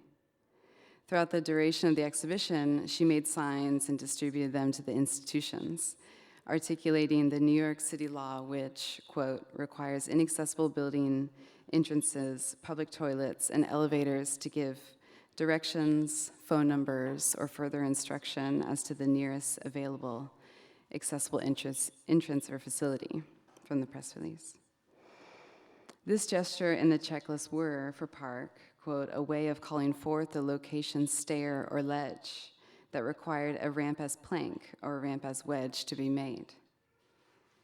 This work speaks back to John Knight's 1998 exhibition at American Fine Arts, which I'm so happy that you brought up, Axel, where he and Colin Deland made a show composed of flower arrangements that were loaned by neighboring restaurants frequented by art-goers. In the restaurants, he placed cards with the gallery's address on the podiums where the arrangements would typically be placed. Park used this conceptual technique to work through and pass the ramps as final signifiers. Quote, swap, removal, indicator, and indication, all of which are sculptural and social decisions, she says. In her essay titled From the Critique of Institutions to an Institution of Critique, published in Art Forum in 2005, and describing a work by Daniel Buren, Andrea Fraser wrote that, quote, perception of the same material, the same sign, can change radically depending on where it is viewed. Such is the case for Park's exhibition, Ramps, and also the work that is close to us now, Pits. This emphasis on site and location of object meets infrastructure meets information is generous in numerous ways. What I think we can learn most from Park's work is that we don't have to look too far from where we find ourselves to encounter the complexity of diverse infrastructures. Starting from there, and not in an individualist sense, but an embodied one, noticing your orientation and what you bump up against and what bumps against you will already take you across an ocean by a large ship, navigating choppy waters to machinery making big cuts of special rock. It will lead you to documents, correspondence, and contracts, to value systems connected to material wealth, connected to more materials like steel and granite, copper and iron, to ideologies and motives connected to social infrastructures like healthcare, and so on. So there's a lot that also falls into the cracks, to use a rock pun, that can't quite be captured. And there's a lot which is also incommensurable and really hard to put a value on. It's also from the work of Park and artists such as Tina Zavatsanos and Carolyn Lazard that I've also come to really understand the social model of disability, and I began to understand that actually through art, and learn more about its history, which is, to think it's the view that the material world is what is setting up limitations and impossibilities, and also economic conditions that produce and reproduce disability. It's not that. It's not of the view that disability is something that individuals are supposed to advocate for and overcome. So lastly, Pits is an edition of one with one artist proof. I find this really interesting that right now we're, one is being experienced at the Carnegie Museum in the built structure of this precious Norwegian stone, and the other one, which is the artist proof, loaned by Park in her galleries, Essex Street and Lars Friedrich, is exhibited here near the retired quarries, about a 7-hour drive or so across Norway. So it just started to make me think, what does it mean to hear these sounds in Bergen now? Has Pits nearly completed a circuit?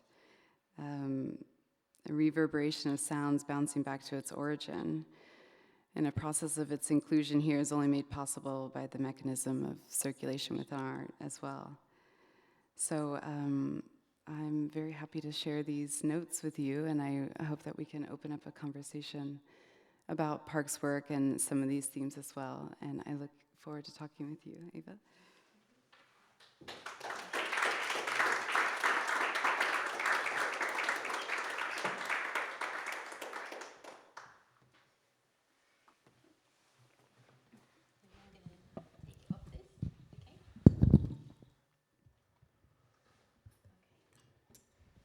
Yeah. Thank you so much. Yeah, you can hear the echo, can't you? Yeah. Yeah, it's sort of disorienting. Yeah, but you can't hear the echo. Okay, we'll keep going. Thank you so much. I guess I wanted to just say quickly that I invited Staci to end the discussion today. The echo is going. Is that great? Oh, yes. Oh. Wow. Gosh, well done that you did that whole talk with your voice in your head. I think that's why I was like, wait, what am I saying now and what do I hear? So, okay.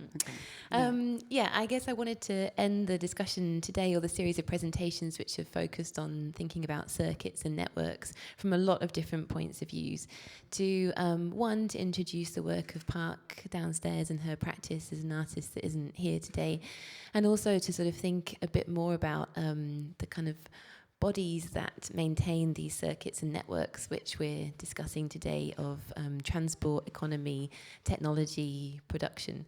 And when I asked you to send me a short paragraph about Park's work, you included a really lovely sentence, which was, you described Park's work as illuminating infrastructures and our perceptions of them through strategies of redirection, which made me think about how her work and our sort of need and our work working in institutions, kind of needing, where we're constantly at the moment having discussions about how we work together, how we care, how we create access in our institutions, and maybe trying to sort of actually redirect our focus from just presenting that to actually the kind of nub of how do we create these structures which we work in and inhabit, and how do we kind of manifest the politics that we're putting into our programs in the work institutional structures that we inhabit. And so I wanted to open up the discussion a bit with you to think about your work at Casco and how those how you're redirecting those circuits and flows of structure at the moment. Yeah, thank you for inviting me, because we started a conversation around shared feminist methodologies, and it's nice to continue that with you. It's a real pleasure, because we've been following each other for a while, and so it's great. I think that it would be helpful if I share a little bit of context about this change that Casco is having. Really for a long time coming, the past 4 years intensively under the program Composing the Commons, led by our director, Bina Choi. And but in the past year, much more intensely, of many symbolic and actual changes in the institution. So in the summer, we launched our new name. So we were Casco Office for Art, Design, and Theory, and now Casco Art Institute Working for the Commons, which is really a big task, working for the commons. So for us, it was a shift from not only addressing the commons in terms of a theme, and I think we can see in many instances where we are referring, a lot of our interests are expressed thematically. It's really hard to describe processes, but the goal now in the Working for the Commons is to actually institute practices, and how might an art institution benefit from thinking alongside the commons, and how there might be some sort of artistic commons of which we're cultivating. And so this name change is a very significant shift for us. So the part of our modus operandi is that we now have these study lines, and they're kind of like program tracks for us, of which we're really focusing on the aspect of study, this kind of, well, it's in a pure form, this reproductive act to continue studying, and really drawn from the work of Fred Moten and Stefano Harney in the Undercommons, to think of this study as, it's not exactly what happens in the classroom, it's what you learn in between classes and breaks and through different kinds of sociality. So we have these study lines, and I could share a few of them, but one, for example, is diverse economy. And for us, it's, we've been engaging with thinking about reproductive labor, also just reproduction in a bigger sense of what does it mean to reproduce production, and also just different kinds of, what's considered more feminized, undervalued labor. And so with diverse economies, it's a chance for us to really focus in on value systems, financial and non-financial, and to really complicate what resources mean. And so this is really a big shift for us, as in a practical sense, to take that up and then have different forms of sharing it. So a part of this change in modus operandi is that we also have very particular presentation forms, which are our biannual exhibition program, quarterly study meetings, and an annual assembly. So the exhibition program is really to take up the more aesthetic experience of our study lines. The study meetings are a chance to take the study lines, really dependent on the communities and the constituents that are part of it, and ask practical questions, kind of like call in the study line and see what to do next about it. And then the annual assembly is a chance to think about institutional practices in the realm of commoning. And this is also where we're experimenting with having a collective pot and collective decision-making amongst temporary members of assembly. So we just had our first one 2 weeks ago, and it was really exciting and kind of wild and fun. But so back to the example of diverse economies, it's I think next year we'll be having one of the study meetings devoted to this, and it's also to ask questions about our own resource, like Costco, our building, our different funding resources, and to also complicate where our money is coming from, like how this is happening, because the Netherlands is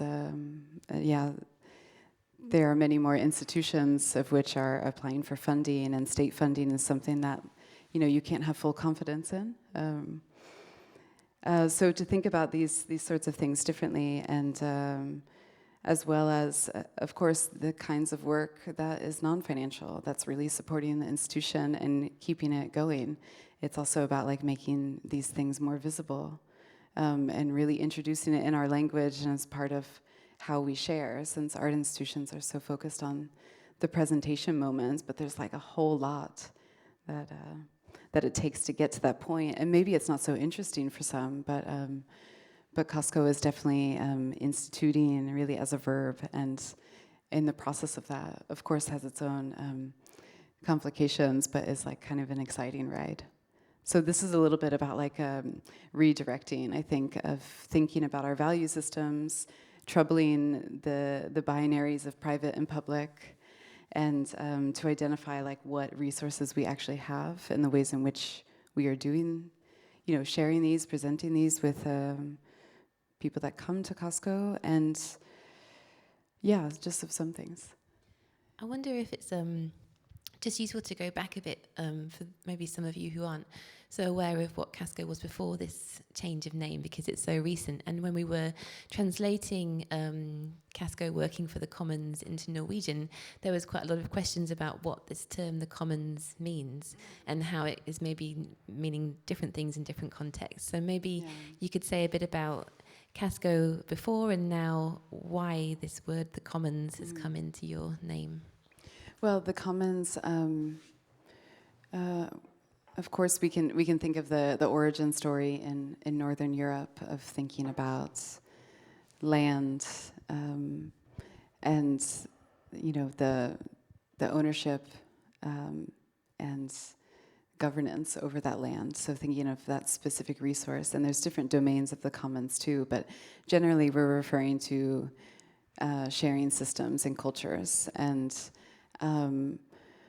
this is something that in a way, really led by our director, but also with the team and the shifting team of Costco since 2014, of just trying to think about how to do this in another way.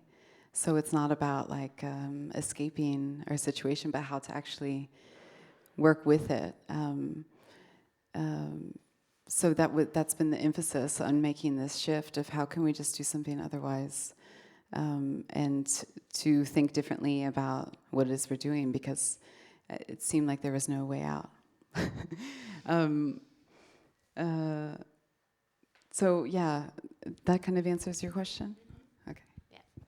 I guess one of the other questions that I was thinking about, and especially when you were talking about Park's work and the ramps and sort of drawing attention to these sort of architectural things which are necessary for people using wheelchairs to just move around, and but are sort of in our blind spots of people that have bodies that are able to kind of come through entrances with steps and navigate buildings. And I don't know if anyone noticed earlier, but somebody with a pushchair came in the disabled lift and couldn't open the door.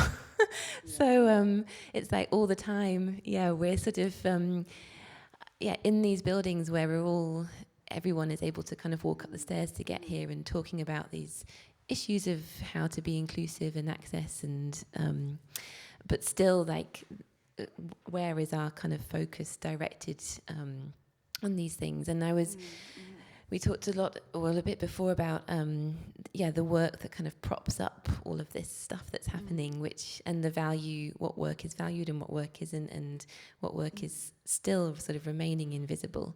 And I wondered if you could talk a bit about, Casco, what you're doing to kind of make that invisible work seen differently. Yeah, there's something that just came to mind, and also what I learned from these artists and activists, or continuously learn from, is that access is never something that you can fully anticipate, and that's the nature of it. And also, having a social model of disability is to know that, you don't quite know when you're going to have a flare if you have chronic pain. Like, you can't always anticipate, but you could really try. And the part about wheelchair accessibility or assistance for those that don't use stairs, it's this is baseline. It's like on the ground accommodation.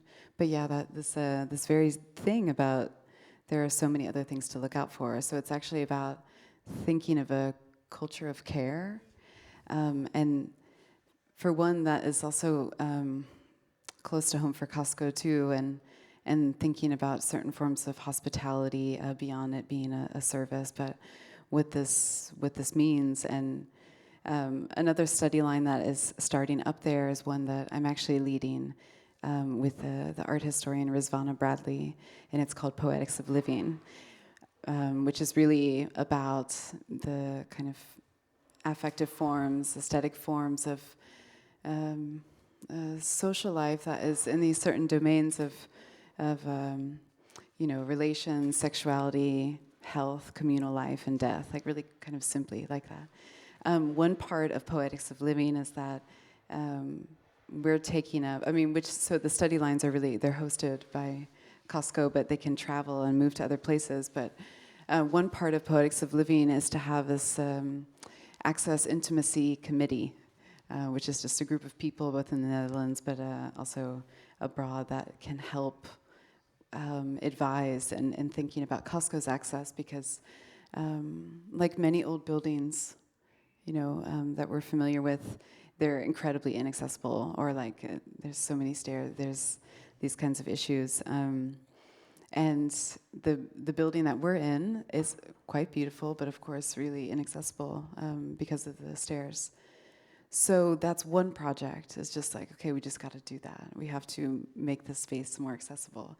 But then it's not about stopping there. So we're starting sign language tours available in NGT and Dutch Sign Language, and also ASL, but also thinking more dynamically about access and certain bodies in the room, and thinking of it a little bit beyond just these visual markers of disability or something like that, because all of us have had quite traumatic experiences in our life, probably, that sort of mark and inform our orientation in the world. So how to even just take that into account. So an important part of working for the Commons is also developing together what sort of ethical principles can be part of that, and access intimacy is one of them. And this is a phrase coined by Mia Mingus, which is really about like other kinds of intimacy that you can feel, familial, romantic, sexual. You know, that access intimacy is about like when you're the kind of relationship or intimacy that you can develop with someone that makes you feel like you have all the access in the world. And this is a kind of like radical hospitality, I think, of just by any sort of situation that you're in that you can. Yeah, so this is just one part of like Poetics of Living, and also addressing Costco as a place of access in material ways, but also a culture around it. But so 2 weeks ago during the assembly, we launched unlearning exercises with the artist Annette Krauss.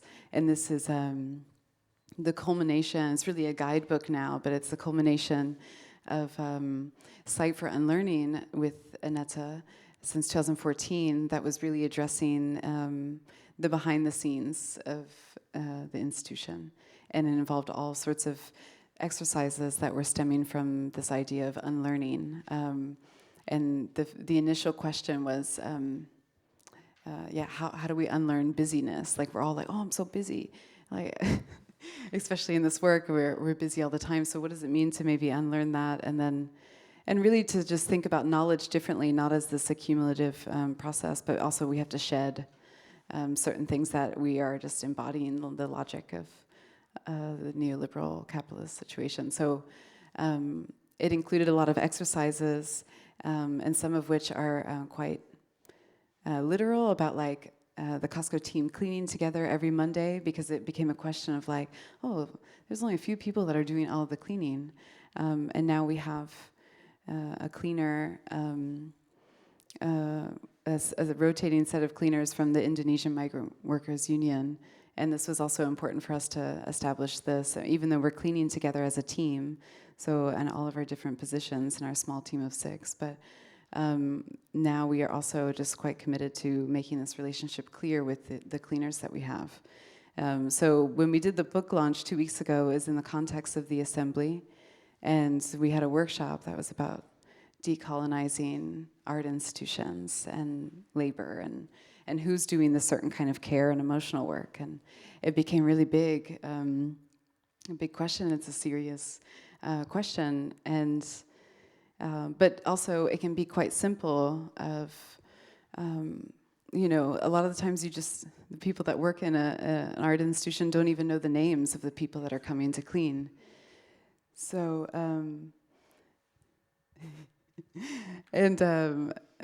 so I think it's sometimes even as small as this kind of act of like knowing everyone that's using the same kind of material space that you're using and inhabiting, and you know, inviting them to be part of your team activities and things like that. Also, like knowing how they're doing. It's sometimes can be as simple as these small gestures. And I come from a social organizing background, so there's a lot that is possible in these small gestures, even if, you know, not that they will solve large structural issues, but these two really go hand in hand in terms of, I mean, we've talked about scaling a lot today too, but it's, I think that they're quite connected. We can be like, oh, you know, the injustice of, you know, not valuing this kind of work, but then how do we also do in our day-to-day is what I meant by these kind of complexities and just everyday realities that we're experiencing.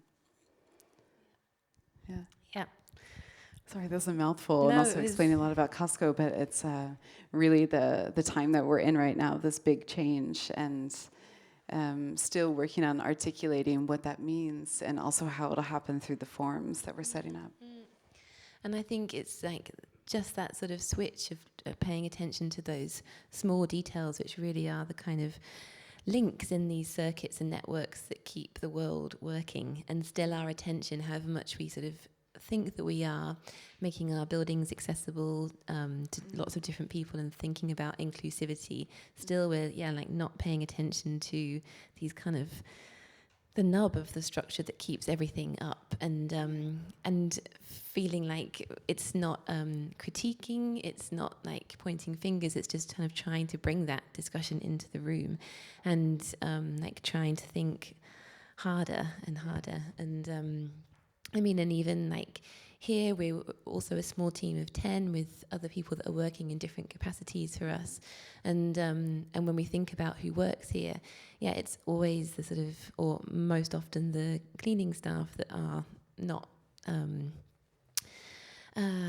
considered, and we sort of try hard to think about them as part of the team, but it's still like you catch yourself still not kind of thinking one step further and thinking hard about how to make those tiny changes that just can really shift things in a big scale.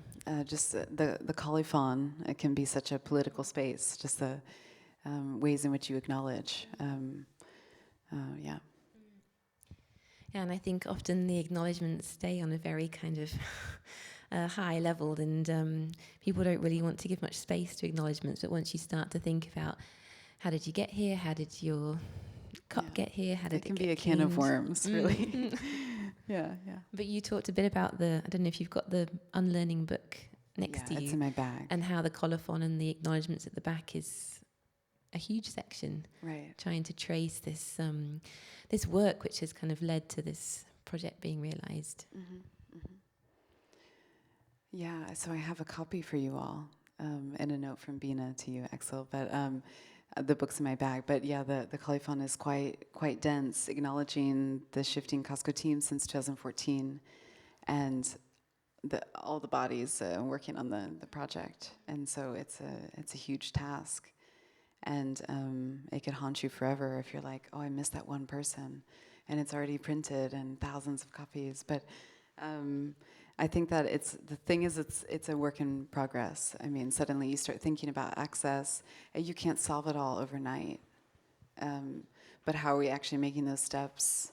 And even if you're not able to do the cleaning or something like that, how are you actually just articulating with others? I don't know, just acknowledgement. Gratitude might be, I would say gratitude, but just to be able to make that space possible.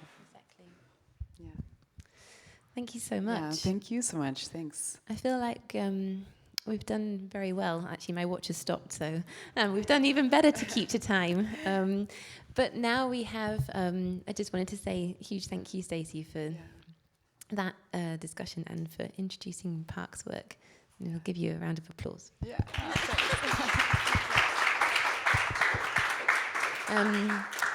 And really thank you so much to all the presentations today, and for the artists to sort of think so generously and creatively about what you've given through the exhibition and through the discussion today. And now we have about half an hour before wine time. And I think probably the easiest thing, we have 2 roving mics. So if you have a question for any of the artists, put up your hand, and then we can give one to the artist or the speaker and one to the person asking the question. Yep, there's one here. Oops. Yeah. Let's maybe I just continue with the question to you, because you spoke about the diversifying economies strand or so. Which is interesting because it's really a controversial topic, actually. I'm not sure how it's discussed within Casco or within the Netherlands in a stronger sense, but of course, thinking about money, usually there, I don't know, it's a quite simple model of like good public funding and more problematic or, I don't know, complicated money from other resources, usually private or so. Right. And so I was just curious what the debate that you have, where is the diversification coming from? Or what's the idea of how to make an art institution less dependent on also often problematic state funding? the other problematic private funding. Yeah. I mean, we really just want to think in more complex ways about this private-public divide.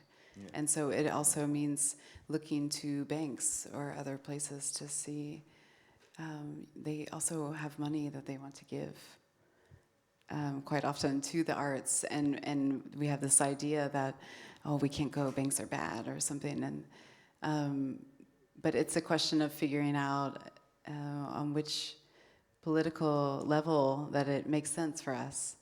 And so this is something, I think that, philanthropy in the Netherlands, it's not so, I was mentioning the gift of 12 million in the 1970s in the US, and that's very common in the US. Philanthropy is, there's hardly any state funding, so everyone is really reliant on this kind of system of meritocracy that wealthy people are giving their money, and so it's about, for us, we're just in the conversation part of it now, of figuring out, we have more conversation based on the non-financial resources and thinking about that for us, and the more complicated part is where this other money could possibly come from. But it's also like, so much of what we do is free, but we can also charge people money too. I mean, it's to think a little bit more in a more complex way about, what free things are happening there. Also, it makes sense that we can sell beer, but we don't, or, so it's, Do you have any ideas? No, it's. I mean, the funny thing is that actually one of the more strange moments where the word diversification comes up is that usually, that's a kind of beautifying term for actually increase the level of private funding for institutions. That's what, like in an institutional context, it's often called diversification, but it means that the state wants to pull out, of certain responsibilities, which often are, I don't know. It's fair that they're there because it's tax money. It's common property, basically. Mm-hmm. But, yeah.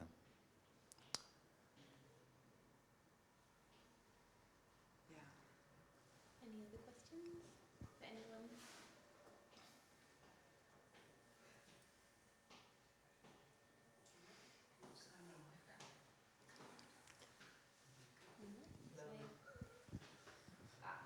Hello. Or did any of the artists today want to ask any of the other artists questions? And also, it's fine if there's no questions.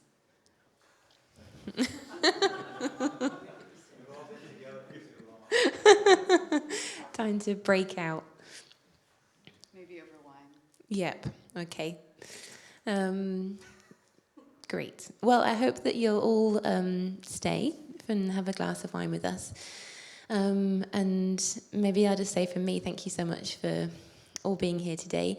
And if you feel like a second Saturday marathon of speakers, then next Saturday from 2:00 until 6, we'll have a slightly different format, and the platform next Saturday is taking more of a kind of research focus. So we'll be set up in this space, which over the week Maya and Anton Katz will sort of develop into their space using sound and radio and recordings. And the title of the platform next Saturday is called On Maintaining Circulation, and we'll be picking up a bit from this discussion about how do histories of work, of projects, of art, of transport, of infrastructure, sort of how are they replicated and who is replicating them and which voices are left in and out of those.